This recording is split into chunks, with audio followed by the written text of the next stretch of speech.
नमस्कार दोस्तों, एक बार फिर से स्वागत है आपका एक और नए लाइव सेशन में। कैसे हैं आप? एक बार फिर से आप सबका हार्दिक स्वागत, अभिनंदन, जय श्री राम, राधे राधे। चर्चा करेंगे आज के सेशन में एक और बेहतरीन सा पेपर जो कि अधीनस्थ बोर्ड का रहने वाला है। अधीनस्थ बोर्ड ने हाल ही में जो पेपर करवाए हैं 2022 में, वो सारे पेपर हम रिव्यू कर रहे हैं। 2022 ही नहीं, 2021, 20, 19 में तो कोरोना था, 18, 17, 16 और 15, यानी 2015 से लेकर 2022 तक 91 पेपर हम यहाँ पे डिस्कस कर रहे हैं। और उसी क्रम में ये 11वां पेपर आपके सामने रख रहा हूं। और इन 91 पेपर के अंदर हम चर्चा करेंगे राजस्थान जीके की, राजस्थान का इतिहास, राजस्थान का कला संस्कृति, राजस्थान का भूगोल, राजस्थान का राज्य व्यवस्था और राजस्थान करंट अफेयर के किस तरीके के क्वेश्चन अधीनस्थ बोर्ड ने पूछे हैं। और ये सारे क्वेश्चन जिस बच्चे ने कर लिए अच्छे से याद, उसका रीट मुख्य परीक्षा में हो जाएगा बेड़ा पार। तो आइए करते हैं इस सेशन की शुरुआत। साधना सिंह जी कैसे हैं आप? मान सिंह यादव जी स्वागत। कुलदीप बिश्नोई, गरम गरम चाय के साथ पकौड़ी भी हो जाए ना तो और मजा आ जाए, है ना। गरम गरम चाय के साथ क्या हो, पकौड़े हो तो और ज्यादा मजा आ जाए। तो खाइए और पिए। सर्दियां जो है वो खाने पीने के लिए, खाने पीने का अर्थ है वो वाली चीजें नहीं जो आप सोच रहे हो। खाने का अर्थ है गर्मा गर्म चीज खाना पीना, यानी चाय, कॉफी, दूध पीना, सोना प्लस पढ़ना। इन चीजों के लिए सर्दियां सबसे बेस्ट है। रजाई में बैठे बैठे आप चाहें तो 15 घंटे पढ़ें, आप चाहें तो 21 घंटे पढ़ें, आपको कोई रोकने वाला नहीं है। ना ही बाहर जाने की टेंशन, ना ही गर्मी लगेगी, कोई टेंशन नहीं। आराम से पढ़ो और ये सर्दी आपकी आने वाली सर्दियों को और ज्यादा खुशनुमा बना देगी अगर आप सफल हो जाओगे तो चलिए करते हैं शुरुआत आज के सेशन की। ओबीसी से हूं, मुझे आय प्रमाण पत्र और चरित्र प्रमाण पत्र इस 19 तारीख तक ही बनाने होंगे क्या? देखो, एक कंफ्यूजन मार्केट में फैला रखी है जानबूझकर कि चरित्र प्रमाण पत्र 1 चाहिए, कोई कहता है 2 चाहिए, कोई कहता है 3 चाहिए और कोई तो शायद ऐसा भी कहते हैं कि 4 चाहिए। लेकिन चरित्र प्रमाण पत्र आपको फॉर्म भरते समय नहीं चाहिए। और चरित्र प्रमाण पत्र कौन देगा आपको? आपने लास्ट स्कूल या कॉलेज या जहां से, जैसे मान लो किसी बच्चे ने बीएड किया था, बीएड के बाद उसने आगे पढ़ाई छोड़ दी और कंपटीशन में आ गया, तो जिस कॉलेज से आपने बीएड किया था, जहां से आप बीएड की मार्कशीट लेके आए थे, डिग्री लेके आए थे, उन्होंने आपको एक चरित्र प्रमाण पत्र बना के दिया है। चाहे वो 1 साल पुराना हो, चाहे वो 2 साल पुराना हो, चाहे वो 5 साल पुराना हो, बस वो ही चाहिए। आपको अब कोई चरित्र प्रमाण पत्र नहीं बनाना है। एक तो दिमाग में ये क्लियर कर ले कि आपको चरित्र प्रमाण पत्र कौन देगा बना के? आपकी लास्ट जो कॉलेज थी, वो बीएड कॉलेज या आपने बीए के बाद एमए किया, एमएड किया, तो लास्ट जो एजुकेशन था आपका जहां पर, उसने आपको ये चरित्र प्रमाण पत्र बना के दिया है और वही आपको यूज लेना है। वो चाहे कितना भी पुराना हो, इस बात का कोई महत्व नहीं है। और अगर आपके पास अब चरित्र प्रमाण पत्र नहीं भी है तो भी कोई जरूरी नहीं है, क्योंकि रीट के फॉर्म में कहीं पर भी चरित्र प्रमाण पत्र की कोई आवश्यकता नहीं है। चरित्र प्रमाण पत्र आपको चाहिए डॉक्यूमेंट वेरिफिकेशन के समय, और वो डॉक्यूमेंट वेरिफिकेशन के समय जो चरित्र प्रमाण पत्र होगा वो आपके लास्ट कॉलेज का होगा। वहां के प्रिंसिपल साहब आपको बना के देंगे कि ये लड़का हमारे पास पढ़ा था या ये लड़की हमारे पास पढ़ी थी और इसने यहाँ 2 साल जो है बड़े ही जोश के साथ गुजारे हैं और इसका जो चरित्र है वो भी बहुत अच्छा है और हम इनके चरित्र की हम इनके उज्जवल भविष्य की कामना करते हैं। इस प्रकार का एक छोटा सा है, आप अपनी कॉलेज से जाकर कभी भी ले सकते हो। तो अभी इसके चक्कर में मत पड़ो।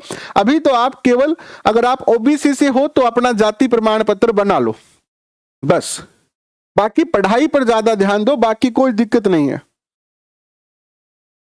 मूल निवास, जाति प्रमाण पत्र सब आपके पिता के नाम से ही बनेंगे, चाहे आप कहीं के भी हो, चाहे आप राजस्थान के हो, चाहे आप हरियाणा के हो, चाहे आप एमपी के हो, चाहे आप यूपी के हो, आपका विवाह चाहे कहीं पर भी हुआ हो, आपका मूल निवास, जाति प्रमाण पत्र सब आपके पिता के नाम से ही बनेंगे। अब चर्चा करते हैं यहां पर अपन आज के सेशन की, और ये जो सेशन है आपका, ये सेशन है 11 नंबर, यानी 11 नंबर पेपर है ये। इसमें हम 2022 से 2015 तक के सारे पेपर डिस्कस कर रहे हैं। और आज कनिष्ठ अभियंता यांत्रिक विभाग डिग्री धारक संयुक्त भर्ती परीक्षा 2022 20 मई 2022 को ये पेपर हुआ था। पहला क्वेश्चन, विभीषण का मंदिर अवस्थित है। विभीषण मंदिर कहां है? ये क्वेश्चन आप अच्छी तरह से जानते हो, बता दीजिए विभीषण मंदिर कहां पर है, बताएं कहां पर है विभीषण मंदिर?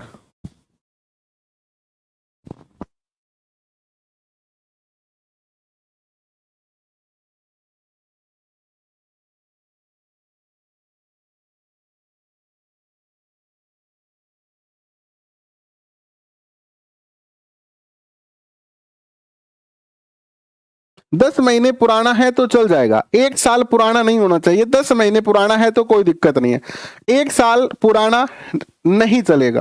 केथुन कोटा में ये विभीषण का मंदिर है और ये विश्व में एकमात्र मंदिर है, विश्व का एकमात्र मंदिर है। अब आपके मन में कभी ये भी क्वेश्चन आया होगा कि यार श्रीलंका कहां, रावण कहां? चलो रावण का तो ससुराल था जोधपुर में, तो रावण का वहां पर मंदिर हो सकता है, लेकिन विभीषण का तो राजस्थान से या भारत से कोई संबंध नहीं था। लेकिन फिर जब रामायण की याद आती है तो हमें पता चलता है कि जब भगवान श्री राम माता सीता को लेके वापस अयोध्या आते हैं तो उनके साथ जो है विभीषण जी भी आते हैं। अब विभीषण जी क्या करते हैं, श्री राम के राज्याभिषेक के बाद रावण जो विभीषण जी है, विभीषण क्या करता है, अपने कुछ कर्मों का पश्चाताप करने के लिए एक पालकी बनाता है और उसमें एक तरफ किसको बिठाता है, हनुमान जी को, और एक तरफ बिठाता है शिव जी को, भगवान शिव जी को बिठाते हैं और इनको लेकर ये यात्रा पे निकलते हैं लंका की तरफ। इसमें ये कंडीशन रखी हनुमान जी ने विभीषण के सामने कि विभीषण जी आपने जहां पर ये पालकी जमीन के टच कर दी, जनरली इसको कंधे पे रखना होता है, तो विभीषण के सामने ये शर्त थी कि अगर आपने जहां पर भी ये पालकी जमीन के टच हो जाएगी वहीं पर ये यात्रा समाप्त हो जाएगी। और जब विभीषण जी अयोध्या से होते हुए, अयोध्या से चले तो राजस्थान से होते हुए जो है वो निकल रहे थे, और राजस्थान के अंदर जो है वो केथुन नामक स्थान, कहां पर, केथुन नामक स्थान पर, केतुन नामक स्थान पर जो है वो क्या होता है, इनकी ये पालकी जमीन से टकरा गई। तो यहां पर तो कौन है, विभीषण खड़े हैं, कौन है, विभीषण बीच में है, तो ये तो कौन सा स्थान है, केथुन। और जहां पर हनुमान जी की पालकी थी, ये जो स्थान था वो कौन सा था, ये स्थान था रंगबाड़ी भी कोटा में ही है, रंगबाड़ी। और जहां पर शिव जी की पालकी थी वो जो स्थान था वो था आपका चारसोम। कौन सा स्थान है, चारसोम। तो यहां पर जो है इनकी पालकी जमीन से टकरा गई और कंडीशन के अनुसार इनकी जो यात्रा है वो खत्म हो गई। तो रंगबाड़ी में तो हनुमान जी का मंदिर बनाया गया बाद में, और चारसोम में जो है वो शिव जी का मंदिर बना हुआ है, और विभीषण का मंदिर जो है वो केथुन कोटा में बना हुआ है। ये तीनों ही स्थान जो है वो केथुन कोटा में है। तो इस प्रकार जो किंवदंतियां हैं, जो प्राचीन ग्रंथ है, उससे पता चलता है कि ये केथुन कोटा में विभीषण जी का मंदिर कैसे बना। ठीक है, नेक्स्ट क्वेश्चन देखिएगा। हाँ, केथुन जो है वो कोटा डोरिया की साड़ियों के लिए जो है वो प्रसिद्ध है। नेक्स्ट क्वेश्चन आपके स्क्रीन पर आता है, निम्नलिखित में से किसे सबसे पहले राजस्थान के राज्यपाल का अतिरिक्त कार्यभार दिया गया। बहुत ही प्यारा, अच्छा, सुंदर क्वेश्चन है। राजस्थान के अंदर राज्यपाल का अतिरिक्त कार्यभार सर्वप्रथम किसे दिया गया, ये है प्यारा सा क्वेश्चन आपके स्क्रीन पर। बता दीजिए क्या होगा उत्तर। राजस्थान में जो है वो लगभग 18 बार अतिरिक्त जो है वो राज्यपाल कार्यभार हुआ है, 18 बार। अतिरिक्त राज्य, अतिरिक्त कार्यभार।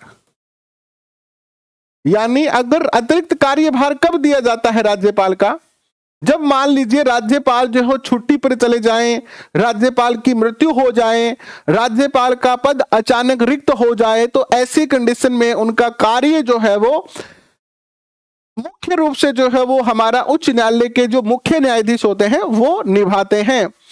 तो पहली बार जो है वो कब दिया गया, इस क्वेश्चन के अनुसार चर्चा करेंगे, लेकिन वास्तव में प्रथम बार कब दिया गया था। प्रथम बार जो अतिरिक्त कार्यभार दिया गया था वो दिया गया था किसको, वो दिया गया था आपके जगत नारायण जी को। किसको दिया गया था, जगत नारायण, जगत नारायण जी को जो है वो कार्य दिया गया था। और ये उच्च न्यायालय के मुख्य न्यायाधीश थे, मुख्य न्यायाधीश,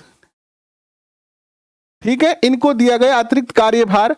और इस समय जो राज्यपाल थे वो कौन थे, राज्यपाल जो थे वो कौन थे, इस समय राज्यपाल थे आपके सरदार हुक्म सिंह, सरदार हुक्म सिंह जो थे वो राज्यपाल थे। लेकिन ये जो है वो विदेश चले गए, है ना, विदेश घूमने, विदेश दौरे पर। तो विदेश दौरे पर गए तो इनका पद कुछ समय के लिए खाली हो गया, तो जगत नारायण ने इनका कार्यभार संभाला। ठीक है, ये बात कब की है, ये बात है प्रथम बार की। अब बात करते हैं इन चार ऑप्शन में से सबसे पहले किसने किया।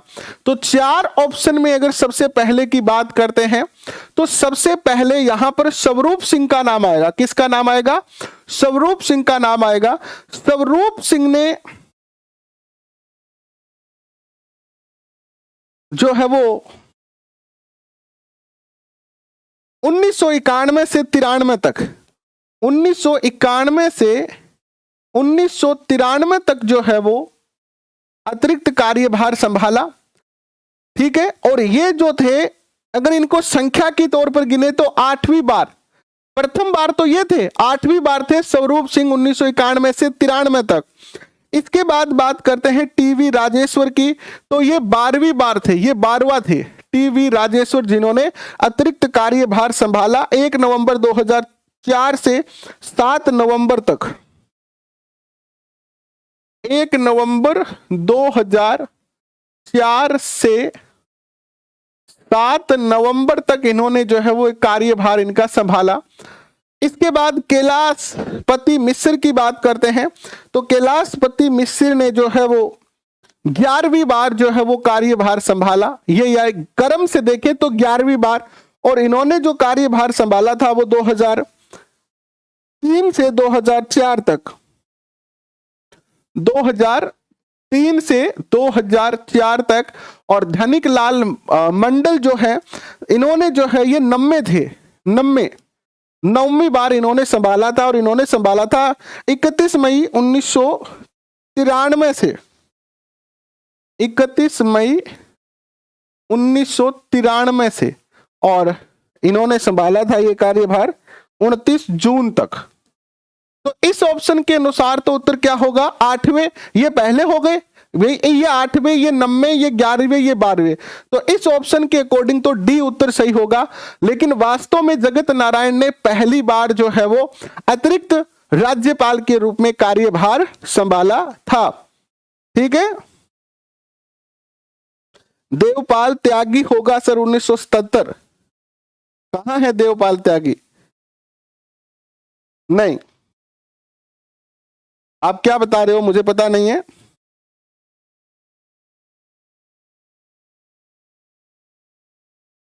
वेदपाल त्यागी किसमें होगा, वेदपाल त्यागी बताएं।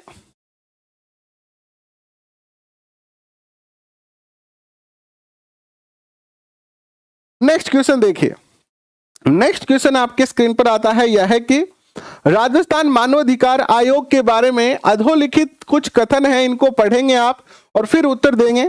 पहला कथन आपके स्क्रीन पर है,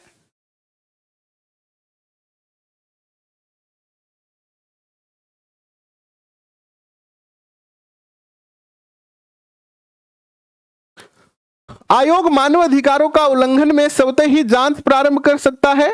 किसी पीड़ित की ओर से किसी अन्य व्यक्ति द्वारा आयोग को प्रस्तुत अर्जी पर आयोग जांच प्रारंभ कर सकता है। सही कथन का आप चयन करेंगे, बताएं सही कथन क्या होगा।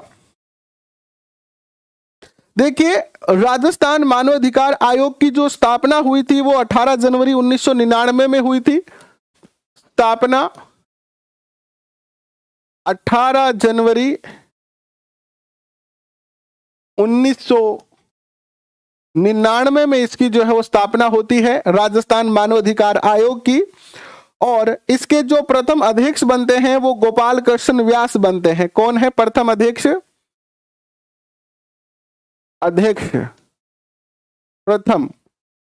वर्तमान अध्यक्ष कौन है इसके? गोपाल कृष्ण व्यास। कौन है इसके अध्यक्ष वर्तमान में? गोपाल कृष्ण व्यास है। और इसमें 1+4 टोटल 5 जो है वो सदस्य होते हैं, एक अध्यक्ष और 4 सदस्य होते हैं।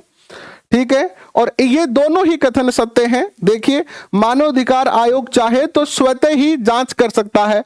जैसे हाल ही के अंदर क्या हुआ, हाल ही में आप सब जानते हैं कि बिहार में शराब पीकर जहरीली कुछ लोगों की मृत्यु हो गई, तो मानवाधिकार आयोग ने स्वतः जाकर वहां पर जांच की। या फिर मानवाधिकार आयोग के पास अगर कोई शिकायत आती है तब भी वो जांच कर सकता है, स्वतः भी जा सकता है। टीचिंग मेथड कंप्लीट करवाए हुए हैं, प्लेलिस्ट बनी हुई है, जाके देखो। हमने कंप्लीट सिलेबस करवा दिया है आपको, आप जाके देखोगे तो मिलेगा आपको। नेक्स्ट क्वेश्चन आपके स्क्रीन पर आता है, राजस्थान में नगर परिषदों की कुल संख्या 1 जनवरी 2022 को कितनी है? नगर परिषदों की संख्या कितनी है 2022 तक? आज की बात कर रहे हैं, आज आपका आज की डेट में कितनी नगर ये है 23 दिसंबर तक। 23 दिसंबर तक कितनी है बताओ। तो अगर बात करें नगर निगम की, तो नगर निगम तो आपको सबको पता है 7 है। नगर निगम 7 है। नगर पालिका कितनी है? साथ में ये भी जान लो, नगर पालिका 3 भागों में डिवाइड की गई है। सेकंड यानी तृतीय स्तरीय,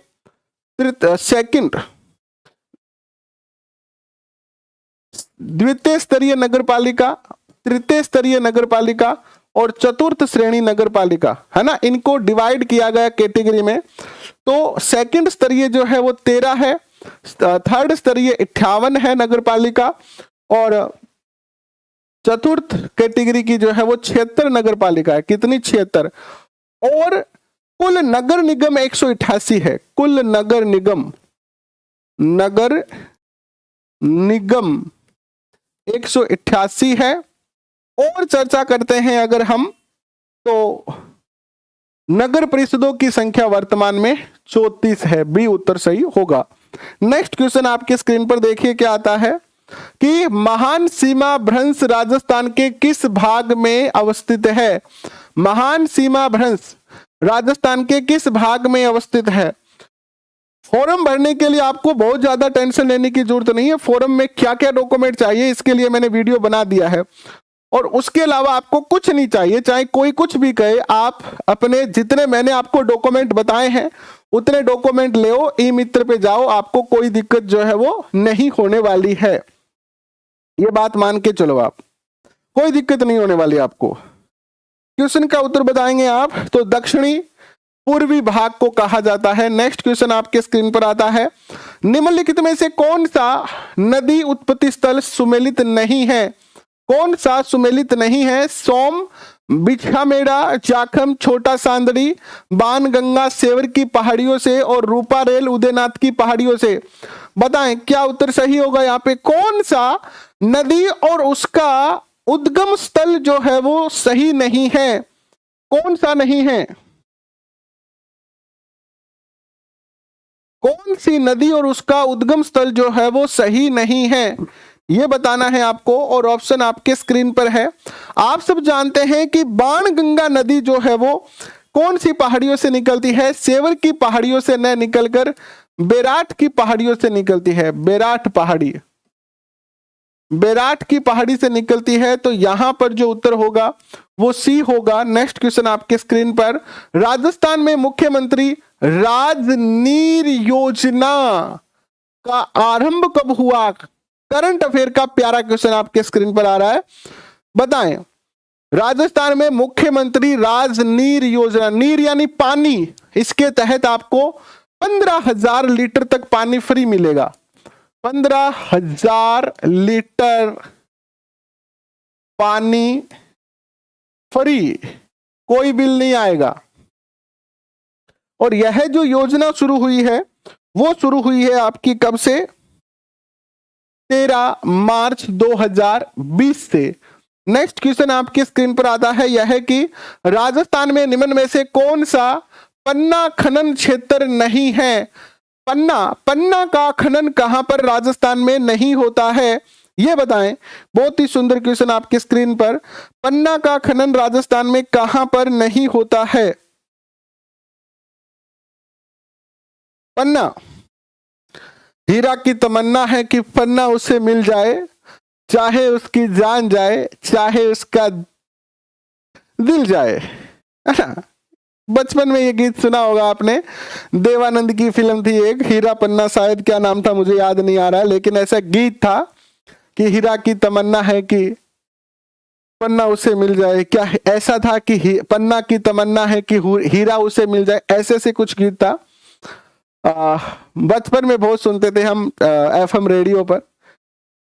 तो बताएं क्या उत्तर होगा? पन्ना सर्वर में नहीं निकलता है, यहां पर जो है वो गार्नेट का यहां पर जो है वो उत्खनन होता है, तो डी उत्तर होगा। नेक्स्ट क्वेश्चन आपके स्क्रीन पर, राजस्थान के प्रथम स्वतंत्रता सेनानी जिन्हें 1857 के स्वतंत्रता आंदोलन में अंग्रेजों ने फांसी पर लटका दिया था, 1857 की क्रांति में राजस्थान का प्रथम शहीद कहलाते हैं ये, और इनके बचपन का नाम बताओ क्या था? इनको बचपन में किस नाम से जाना जाता था? यानी बचपन में नहीं, सॉरी, इनका नाम क्या था? वैसे प्यार से लोग इसे क्या कहते थे? प्यार से लोग क्या कहते थे? जानू कहते थे कि सानू कहते थे कि निन्नू कहते थे कि बिन्नू कहते थे? तो आजकल जैसे आप कहते हो वैसे ही प्यार से इनको नगर सेठ कहा जाता था, और ये थे राजस्थान के प्रथम शहीद अमरचंद बांठिया। नगर सेठ, नगर सेठ कहा जाता था इनको, क्या कहा जाता था? नगर सेठ कहा जाता था। नगर सेठ, नगर के सेठ, नगर सेठ इनको कहा जाता था। इनका जो जन्म हुआ था वो बीकानेर में हुआ था। कहां पर, किस जिले से संबंध है इनका? बीकानेर से। 1793 में इनका जन्म हुआ था, बीकानेर, बीकानेर में इनका जन्म होता है। और इन्होंने 1857 की क्रांति में झांसी की रानी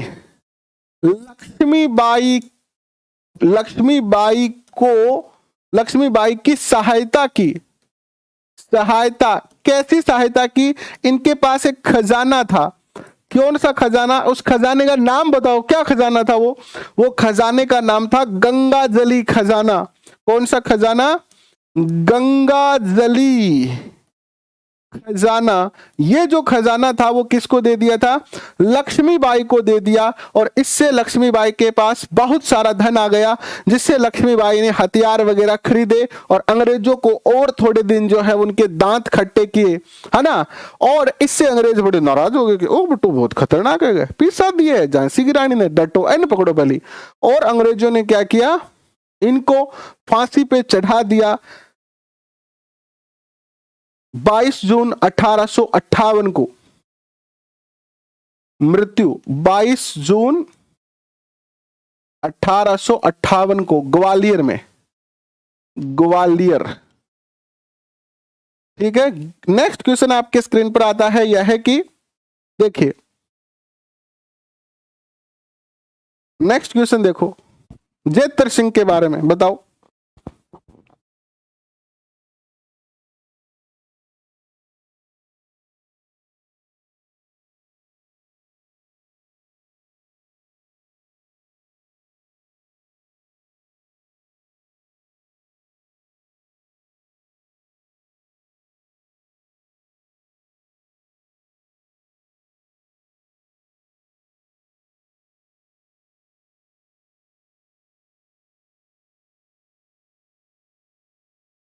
बताएं।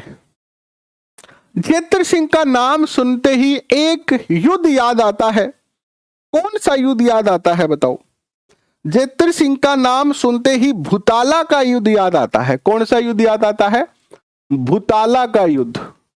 किस किस के मध्य हुआ था ये, जेतर सिंह और इल्तुतमिश।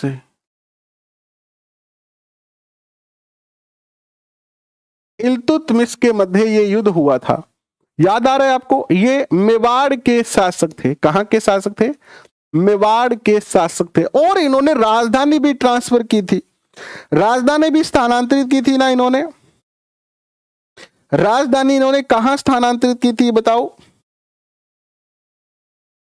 नेक्स्ट क्वेश्चन देखो आपके स्क्रीन पर आता है, यह है नेक्स्ट क्वेश्चन आता है कि 74वां संविधान संशोधन कानून अनिवार्य आरक्षण का प्रावधान करता है अनुसूचित जातियों के लिए, अनुसूचित जनजातियों के लिए, महिलाओं के लिए, पिछड़े वर्ग के लिए। कौन सा सही कथन है वो बताओ। नागदा से चित्तौड़, नागदा से चित्तौड़।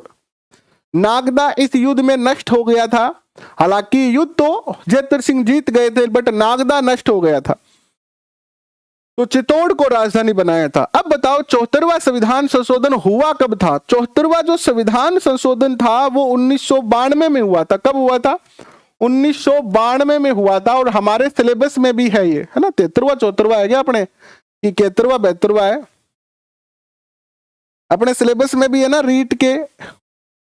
बताओ देखो यहां पर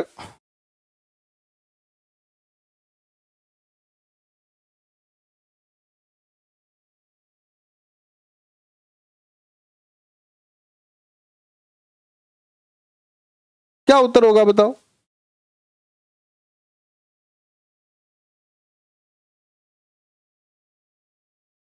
उत्तर ही होगा यहां पर, तीनों बातें ये सत्य हैं। ये तीनों 74वें संविधान संशोधन में दी गई थी, ये तीनों 74वां संविधान संशोधन में हुआ। बट पिछड़े वर्ग को जो आरक्षण मिला था, ओबीसी को जो आरक्षण मिला था, वो मिला था 1990 में मंडल आयोग की सिफारिश पर। 1990 में, ये बहुत प्यारा क्वेश्चन है, मंडल आयोग, मंडल आयोग की सिफारिश, मंडल आयोग की सिफारिश हुई, तब जाके जो है वो पिछड़ा वर्ग को क्या मिला, आरक्षण मिला था। तो यहां पर जो है वो 4 नंबर बात सत्य नहीं है, सी ऑप्शन सत्य होता है। नेक्स्ट क्वेश्चन, संत बंखनाथ जी, संत दास जी और संत रज्जब जी किस संप्रदाय से संबंधित है। बहुत सिंपल क्वेश्चन, आप बहुत अच्छे से जानते हो। एक बार सारे बच्चे जी लगा के शेयर कर दो यार, मेहनत आपके प्रति हम पूरी कर रहे हैं, तो आप थोड़ा सा जो है वो प्यार अपना जाहिर करें कि आप हमसे कितना प्रेम करते हैं, कितना स्नेह रखते हैं। हम आपसे किसी तरीके का कोई शुल्क नहीं लेते हैं, हमारा सारा का सारा मैटर आपके लिए है, आपके लिए ही है, तो इसलिए कोई पैसा नहीं, सबके लिए है। इसलिए एक बार थोड़ा सा प्रेम जाहिर करते हुए शेयर कर दीजिए। और जिन बच्चों ने सब्सक्राइब बटन पे क्लिक नहीं कर रखा है, जल्दी से सब्सक्राइब बटन करके इस परिवार को 2 लाख का परिवार बना दीजिए। 700 बच्चे ही कम बचे हैं, अब जल्दी से 2 लाख का परिवार बना दीजिए इसको। और यहां पर जो उत्तर आएगा वो क्या आएगा, यहां पर उत्तर आएगा, ये जो है वो दादू पंथी हैं। देखिए दादू जी के 152 शिष्य थे और इसमें से 52 जो है वो मुख्य शिष्य थे, जिन्हें 52 स्तंभ कहा जाता था, 52 स्तंभ कहा जाता था। और दादू दयाल जी ने जो है वो, दादू दयाल ने सांभर में जो है वो दादू पंथ की स्थापना की थी। सांभर में दादू पंथ की स्थापना की थी।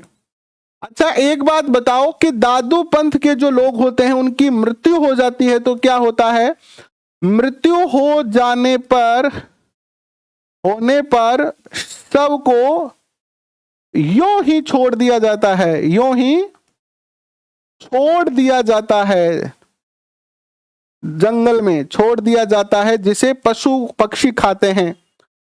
है जिसे पशु पक्षी खाते हैं।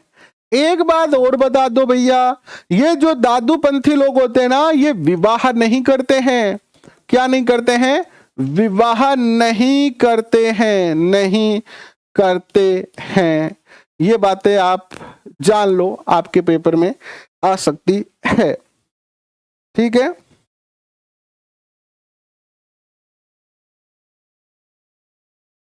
और इन्होंने जो अपना साहित्य लिखा है वो पिंगल में लिखा है, पिंगल में, पिंगल, पिंगल में। नेक्स्ट क्वेश्चन आपके स्क्रीन पर आता है, राजस्थान की पश्चिमी क्षेत्रीय रेलवे प्रशिक्षण स्कूल कहां स्थित है? बहुत सीधा क्वेश्चन आपके स्क्रीन पर, बता दीजिए क्या उत्तर होगा भाई, क्या उत्तर होगा? देखो, ये जो पश्चिमी क्षेत्रीय रेलवे प्रशिक्षण स्कूल है, इसकी जो स्थापना की गई थी वो की गई थी आपके उदयपुर में। कहां पर? उदयपुर में। तो डी उत्तर होगा। नेक्स्ट क्वेश्चन देखो, इंदिरा गांधी नहर का उद्गम किस बांध से होता है? इंदिरा गांधी नहर का उद्गम जो होता है वो कौन से बांध से होता है? अब तक 11 पेपर किए हैं और 11 के 11 पेपर में यह क्वेश्चन आया ही है।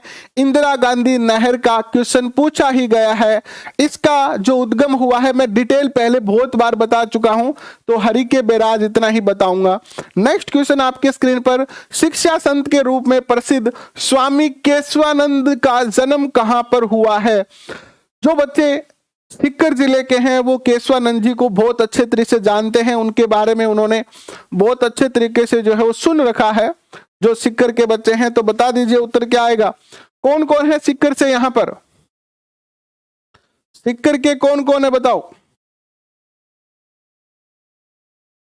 सर्दी बहुत ज्यादा कसूती होती जा रही है, ए खातर पढ़ाई भी अपन अब कसूती ही करनी पड़ेगी। तो शेयर कर दो एक बार सारा बच्चा आपके दोस्तों के साथ और बता दो क्या होगा उत्तर। उत्तर होगा आपका क्या? उत्तर होगा आपका मंगलूना गांव, मंगलूना गांव सीकर। नेक्स्ट क्वेश्चन आपके स्क्रीन पर आता है, यह है कि महाराणा कुंभा रचित ग्रंथ संगीत राज कितने रत्न कोशों में विभाजित था? संगीत राज के कितने भाग थे ये आपको बताना है। प्यारा क्वेश्चन है, टेक्निकल क्वेश्चन है, अच्छा क्वेश्चन है। जिसने पढ़ा उसका सही, जिसने नहीं पढ़ा गलत। कोई मैटर नहीं है इसमें, तुक्का लगने वाला क्वेश्चन नहीं है। तो बता दो क्या होगा उत्तर।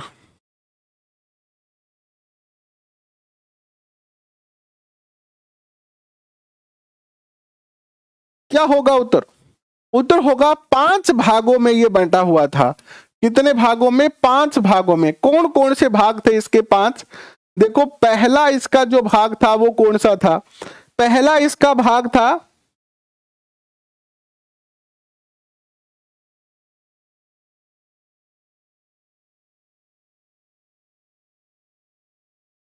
बताओ जल्दी से कौन कौन से 5 भाग थे? पहला था पथ रतन कोश, पथ रत्न कोश। दूसरा था आपका इसका जो भाग था वो था गीत रत्न कोश, गीत रत्न कोश। तीसरा जो इसका भाग था वो था आपका वाद्य रत्न कोश, वाद्य रत्न कोश। चौथा जो इसका भाग था वो था आपका नृत्य रत्न कोश, नृत्य रत्न कोश। और 5वां भाग था 80 परीक्षण रत्न कोश। नेक्स्ट क्वेश्चन आपके स्क्रीन पर, लोद्रवा प्रसिद्ध है। लोद्रवा 2 चीजों के लिए सबसे ज्यादा प्रसिद्ध था। एक तो थी लोद्रवा की राजकुमारी मुम्मल, मुम्मल के लिए प्रसिद्ध था, और दूसरा किसके लिए प्रसिद्ध था ये बताओ आप। दूसरा किसके लिए प्रसिद्ध था? दूसरा किसके लिए लोद्रवा प्रसिद्ध था?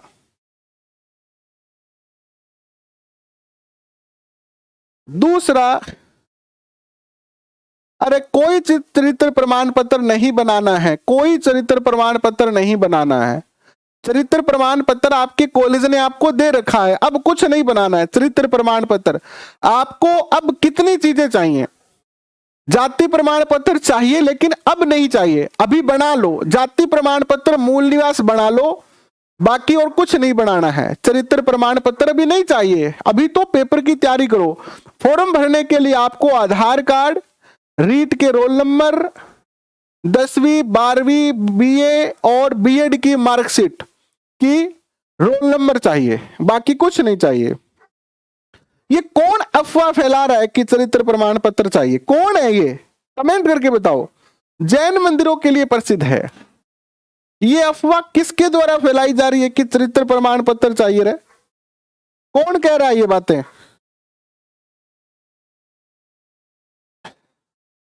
देखो, अब सबको पता है कि आप फॉर्म भरोगे, तो सारे लोग क्या कर रहे हैं, कुछ ऐसे यूट्यूब चैनल भी है जो जिम्मेदार नहीं है, वो केवल व्यू के लिए क्या करते हैं, ऐसी ऐसी बातें निकाल के रखते हैं जिनका वास्तविकता से कोई लेना देना नहीं होता है।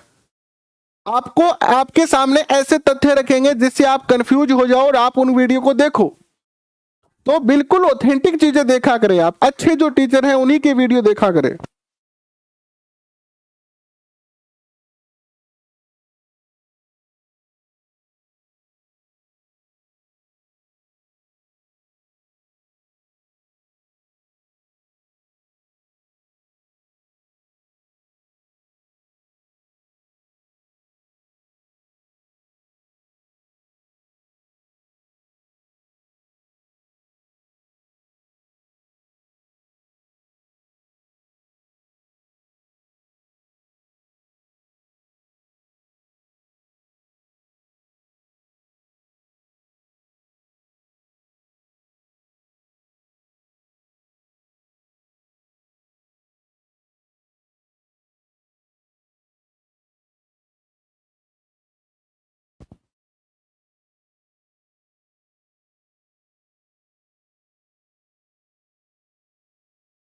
रिद्धि गर्ल, मैंने कब कहा था? मैंने किसी को नहीं कहा कि चरित्र प्रमाण पत्र बना के लाओ आप। मैंने तो स्पष्ट स्पष्ट कहा है आपसे कि आपको फॉर्म भरने के लिए कुछ चाहिए ही नहीं, रोल नंबर चाहिए आपको, रीट का सर्टिफिकेट भी नहीं चाहिए, रीट के रोल नंबर चाहिए। मैंने कभी नहीं कहा। आप अच्छे टीचर के वीडियो देखा करो जहां से आपको ऑथेंटिक जानकारी मिले, है ना, वो बाकी को मत देखा करो आप। तो उत्तर बताओ क्या है? केंद्रीय भेड़ और ऊन अनुसंधान संस्थान है टोंक में। कहां है? टोंक में। टोंक। नेक्स्ट क्वेश्चन आपकी स्क्रीन पर आता है, भारतीय संविधान के किस अनुच्छेद के तहत राज्यों में विधान परिषद का गठन किया गया? लगभग जो ऐसे ठीक ठाक चैनल है ना, वो सारे अच्छी जानकारी देते हैं, लेकिन कुछ जो नए नए बन रहे हैं ना अभी, वो कर देते हैं। तो इसलिए आप अच्छे चैनल जैसे जो रेपुटेटेड है, जिनका एक अच्छा वजूद है, उनके चीजों को समझा करो। जैसे आपको फॉर्म भरना है, तो जैसे आप धीर भाई साहब के यूट्यूब चैनल पे जाके देखोगे तो उन्होंने बहुत अच्छे तरीके से बताया, वो ऑथेंटिक जानकारी देते हैं। सुभाष चाणक्य सर की आप वीडियो देखोगे, वो भी आपको ऑथेंटिक जानकारी देते हैं। या फिर बड़े जैसे उत्कर्ष के वीडियो देखोगे, या राजस्थान में ऐसे बहुत सारे चैनल है जो अच्छी सही जानकारी देते हैं। लेकिन कुछ एक दो युवा जो नए नए अभी चैनल बनाए हैं, वो क्या करते हैं, व्यू के चक्कर में, क्योंकि उनकी कोई जिम्मेदारी नहीं है, वो जनरली अपने वीडियो बनाते ही नहीं है, वो बस ऐसे ही फेंकते हैं कि ऐसी कोई चीज डालो जिससे लोग देखे और देखते ही वीडियो को देखे, चाहे नीचे वो गाली निकाले। तो वो एक दो चीजों को आप स्किप करके बाकी अच्छे लोगों के वीडियो देखो, कोई दिक्कत नहीं आएगी आपको।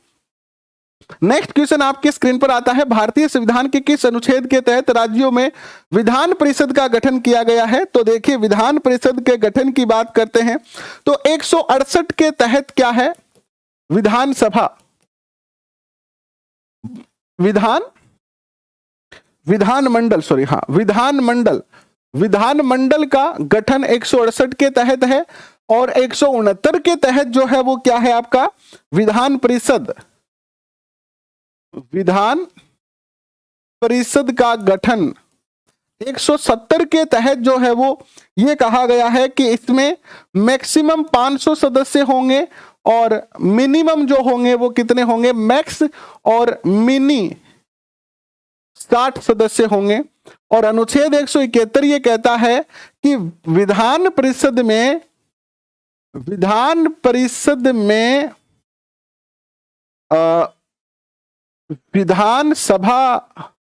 विधानसभा के कुल सदस्यों का 1/3 सदस्य होंगे, 1/3 सदस्य होंगे। तो विधान परिषद का गठन 169 के तहत होगा। नेक्स्ट क्वेश्चन आपके स्क्रीन पर आता है, यह है यूनेस्को ने राजस्थान के कितने किलों को विश्व धरोहर सूची में शामिल किया है? कितने किले हैं जिनको विश्व धरोहर सूची में शामिल किया है, बताएं। 18 में सी होगा, 18 में हाँ मालपुरा टोंक, मैंने टोंक कर दिया, मालपुरा को नहीं देखा। ये गलतियां पेपर में, सॉरी अविका नगर टोंक, ये भी टोंक में ही है। तो बिल्कुल बात तो आपकी सही है, ऐसी गलतियां पेपर में भी हो सकती है हमसे, तो ऐसी गलतियों को हमें जो है वो ध्यान में रखना है, सॉरी इसके लिए। नेक्स्ट क्वेश्चन आपके स्क्रीन पर आता है, यूनेस्को ने जो है वो छह राजस्थान के जो दुर्ग हैं इनको शामिल किया है, जिसमें पहला दुर्ग है आपका आमेर, गागरोन और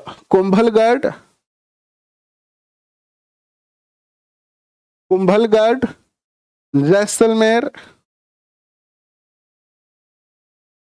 रणथंबोर और चित्तौड़। ये 6 जिले आपके हैं, 6 किले हैं जिनको शामिल किया गया है, 6 किलों को यूनेस्को ने विश्व धरोहर में। अल्हा जिलाबाई की पहचान किस क्षेत्र में रही है? अल्हा जिलाबाई जो है इनकी जो पहचान रही है वो किन में रही है? अल्हा जिलाबाई की जो पहचान रही है वो किन में रही है? ये जो है वो मांड गायक हैं, मांड गायिका। नेक्स्ट क्वेश्चन आपके स्क्रीन पर आता है, शाहजहां द्वारा शाह शुजा के विरुद्ध भेजी गई मुगल सेना का निम्नलिखित में से किस शासक ने नेतृत्व किया था? तो ये जो सेना भेजी थी शाहजहां ने शाह शुजा को सबक सिखाने के लिए, इसका जो नेतृत्व किया था वो किया था मिर्जा राजा जय सिंह ने। नेक्स्ट क्वेश्चन आपके स्क्रीन पर आता है, सारंगपुर का युद्ध कब लड़ा गया? अच्छा क्वेश्चन है, सारंगपुर का युद्ध जो लड़ा गया था वो कुंभा और कौन था बताओ? कुंभा विज महमूद खिलजी, गुजरात के थे कि कहां के थे? ये मालवा के थे, एमपी के खिलजी। इनके मध्य ये युद्ध लड़ा गया था। और क्यों लड़ा गया था? क्योंकि इसने महपा पवार को शरण दी थी, जिन्होंने मोकल को मारा था। महपा पवार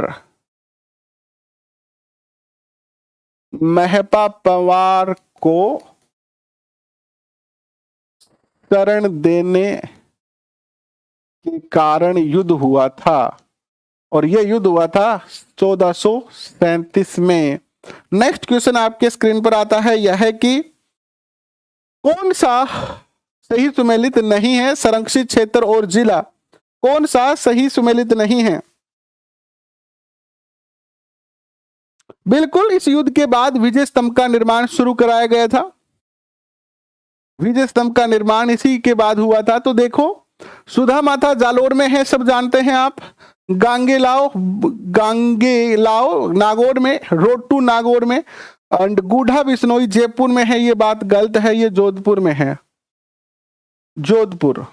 नेक्स्ट क्वेश्चन आपके स्क्रीन पर आता है, यह है कि अरावली की चोटियों का सही अवरोही क्रम कौन सा है? अरावली की चोटियों का सही अवरोही क्रम आपको लगाना है। और बहुत प्यारा क्वेश्चन है, ऐसा क्वेश्चन तो आपसे पूछा ही जाएगा। अवरोही क्रम है, अवरोही शब्द क्या है? बड़ा है, तो बड़े से छोटा चलना है हमें, बड़े से छोटा। तो सबसे छोटी गुरु शिखर तो नहीं हो सकती, तो 2 ऑप्शन तो कट गए। कट गए ना भाई। गुरु शिखर तो अपनी से बड़ी है, गुरु शिखर की ऐसे बड़ी है, गुरु शिखर की जो ऊंचाई है वो 1722 मीटर है। बंग बाद अपनी जो है वो शेर आवे, शेर की है 1597, और शेर के बाद कौन सी आवे बताओ, अचलगढ़ आवे कि जरगा आवे, तो शेर के बाद आवे जरगा 1431, और इसकी आवे आपकी 1389 के करीब है ना, सॉरी 1380 मीटर इनकी ऊंचाई है। तो B is the right answer. Next question आपके स्क्रीन पर आता है, यह है कि दामना आभूषण स्त्रियां किस भाग में पहनती है। पहले भी ये क्वेश्चन पूछा जा चुका है। दामना आभूषण कौन से अंग में पहना जाता है, कौन से अंग में पहना जाता है दामना। तो दामना जो पहना जाता है वो पहना जाता है आपके अंगुली का आभूषण है। नेक्स्ट क्वेश्चन आपके स्क्रीन पर, मेवाड़ पुकार नामक 21 सूत्रीय मांग पत्र किसने तैयार किया। बहुत ही पॉपुलर प्यारा क्वेश्चन आपके स्क्रीन पर है। मेवाड़ पुकार, इसको किसने तैयार किया था, तो इसको तैयार करने वाले कोई और नहीं थे, मोतीलाल तेजावत थे। ये 21 मांगे थी, कितनी मांगे थे ये, 21 मांगे थी, ठीक है। नेक्स्ट क्वेश्चन आपके स्क्रीन पर, चांद तैयब राम सिंह भाटी साहिबा और उस्ता साहिबा नाम आ गया, किस चित्रकला से संबंधित है। साहिबा, सुन साहिबा सुन, प्यार की धुन, आगे बोलो, सुन साहिबा सुन, प्यार की धुन, मैंने तुम्हें चुन लिया और तू भी मुझे चुन चुन चुन चुन चुन। तो बताओ कौन है, कहां के चित्रकार है साहिबा।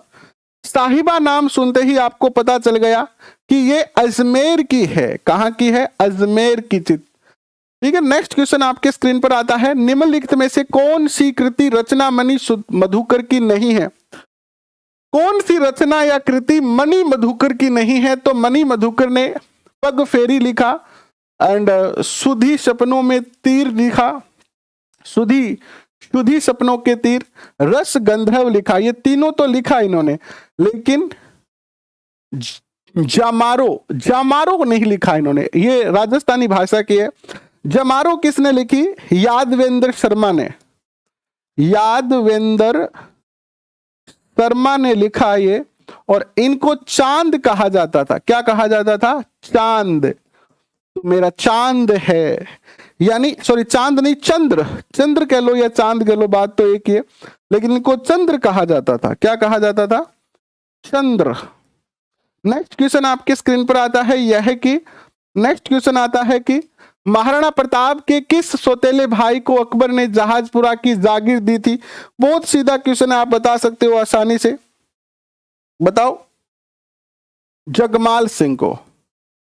देखो अकबर के महाराणा प्रताप के दोनों भाई कहां चले गए थे, अकबर की शरण में, और जो मारवाड़ का चंद्रसेन थे उसके भी दो भाई थे, उदय सिंह और राम, वो भी जो है वो अकबर की शरण में चले गए थे। नेक्स्ट क्वेश्चन आपके स्क्रीन पर आता है, निम्नलिखित में से कौन सा हस्तशिल्प और स्थान सुमेलित नहीं है। दाबू प्रिंट अकोला गांव चित्तौड़गढ़, अजरक प्रिंट बाड़मेर, उस्ता कला बीकानेर और जट पट्टी, बताओ क्या होगा उत्तर। जट पट्टी कला जो है वो कहां की है, बाड़मेर की। और बाड़मेर के कौन से गांव की है ये जटपट्टी, तो बाड़मेर में एक गांव है जिसका नाम है जासोल। क्या गांव है, जासोल गांव की है ये। नेक्स्ट क्वेश्चन आपके स्क्रीन पर नेक्स्ट क्वेश्चन आता है, यह है जटपट्टी के बाद में। नेक्स्ट क्वेश्चन आता है, तीर्थ स्थल गलियाकोट किस नदी के किनारे पर स्थित है। गलियाकोट जो है वो किस नदी के किनारे पर स्थित है, तो माही नदी, माही नदी के किनारे है। नेक्स्ट क्वेश्चन आपके स्क्रीन पर आता है, यह है कि निम्नलिखित में से कौन सी पुस्तक गुर्जर प्रतिहार वंश के मिहिर भोज द्वारा रचित नहीं है। मिहिर भोज ने कौन सी पुस्तक नहीं रची थी, तो मिहिर भोज ने जो है वो धर्म संग्रह नहीं रची थी। बाकी सबकी रचना इन्होंने की थी। नेक्स्ट क्वेश्चन आपके स्क्रीन पर आता है, माणिक्यलाल वर्मा किस प्रजामंडल के संस्थापकों में से एक थे? माणिक्यलाल वर्मा ने कौन से प्रजामंडल की स्थापना की? माणिक्यलाल वर्मा, माणिक्यलाल वर्मा ने मेवाड़ प्रजामंडल की थी। मेवाड़।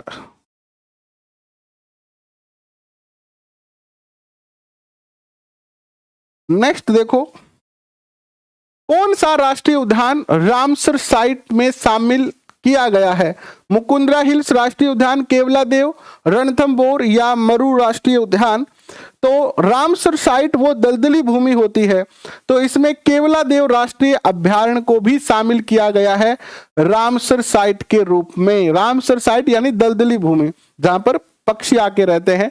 इक्की आंदोलन की शुरुआत 1921 में मोतीलाल तेजावत ने कहां से की थी? बहुत ही सुंदर क्वेश्चन है, बता सकते हैं आप।